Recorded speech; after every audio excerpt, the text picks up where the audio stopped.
All right, we are back. As you guys know, we just got through doing our overseeding process yesterday, and a opportunity that some of you guys might come across, including myself even today, is issues that you may have with your irrigation. Okay, irrigation is like a crazy thing. It happens at random. Sometimes irrigation is great, other times you get that one sprinkler head that just got mowed over, or you've got some internal issues. Okay, and you want to make sure going into the fall or the winter that you start repairing these issues before you get to that first frost or that freeze, so that when that snowfall does happen, you don't have anything to worry about. Okay, that may even include winterizing some of your pipes. Now, it's way too early to winterize your pipes, and that's not what the video is about. What I'm talking about is this right here. If you guys come across an issue like that, and this is really specifically for homeowners that have irrigated lawns, and you guys, you know, the lawn care company's taking care of it, but you just might happen to be walking out on the lawn and you come across something similar to this. The lawn looks good, everything's great. You just, in my case, I just got through reseeding, and then you come across this area that just doesn't look right. Sometimes it might look like a little freaking anthill. In some situations, what we're seeing here is the sandy soil system. Something is bubbling here and causing the sand to come up from underneath the ground.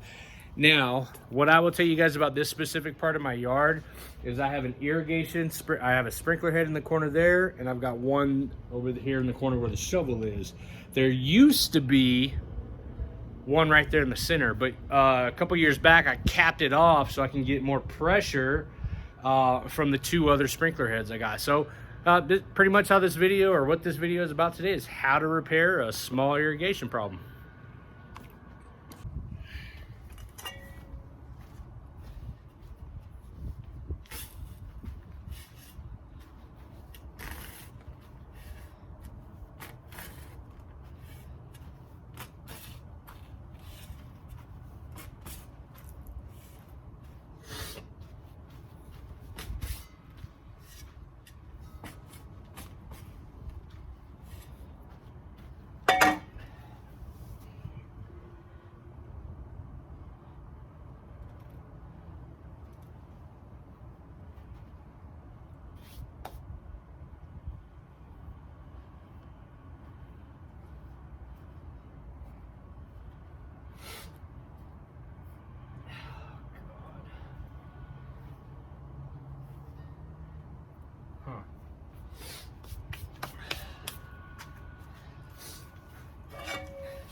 Dig back a little bit further.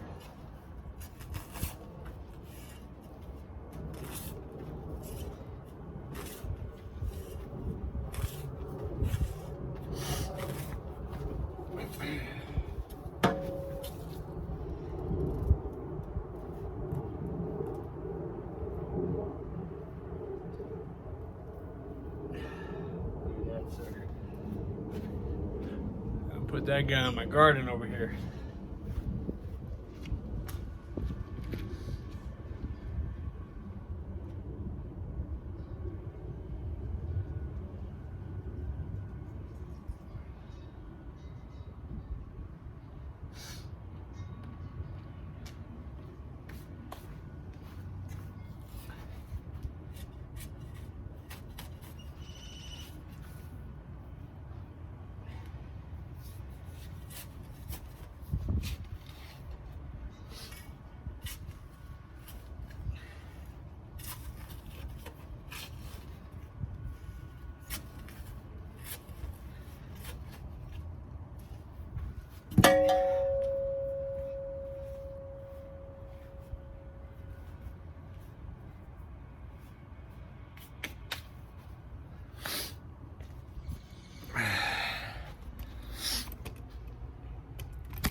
Trying to get my camera angle right here. Bear with me.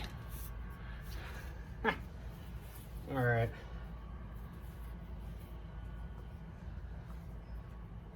Oh yeah, okay. So what I did was I ended up removing the sprinkler head from here a couple years ago. And, oh, dadgummit. Hold on. All right, so like I was saying, a couple years ago I capped this off, and I left the line there, and I just put a half-inch cap on a riser. And I don't know if you guys can see that, but that riser is dented right about here, which is probably where the leak's coming from.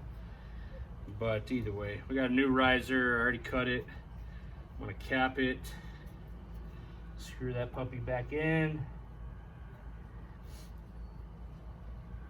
And sometimes what I'll do before I cap it is I'll give it a good twist with the little T-handle that I've got here. Just make sure that we're all the way down without ruining the riser. Screw that cap back in there.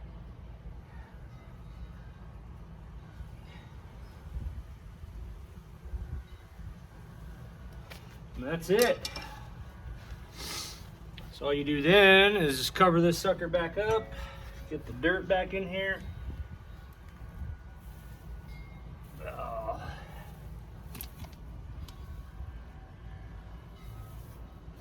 That sucks.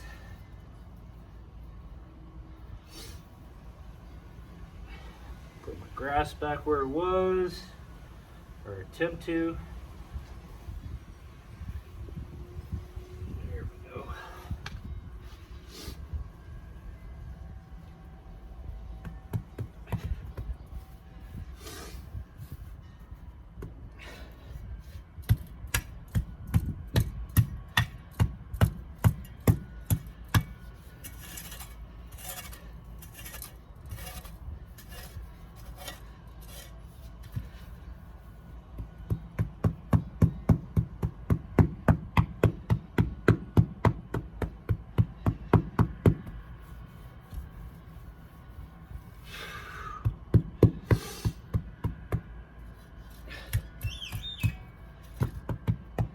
I'm not worried about compaction because it's sand, and through my application throughout the season, it loosens itself back up. What I'm looking for is more of an even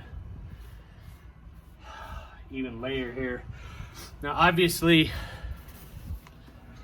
as you guys know, I just got through seeding this yesterday, so I discovered that leak yesterday and this morning. I saw it.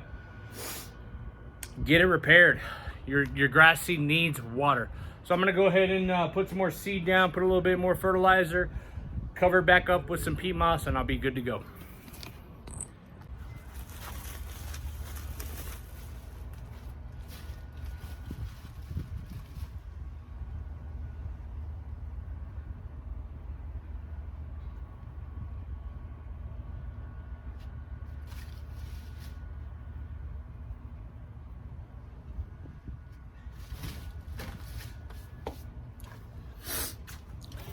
You guys are ever doing overseedings on bare dirt, this is more or less what you're looking for when you're doing that seeding process as far as the amount of seed per square foot. You want to make sure you get every little bit covered. It's not overcrowded, it's not completely blanketed, but you got good, even coverage.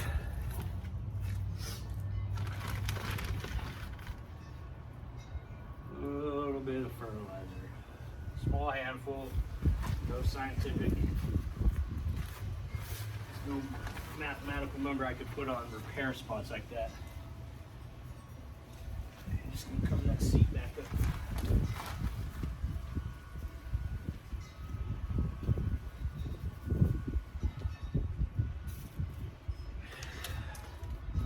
That's it. Water it in.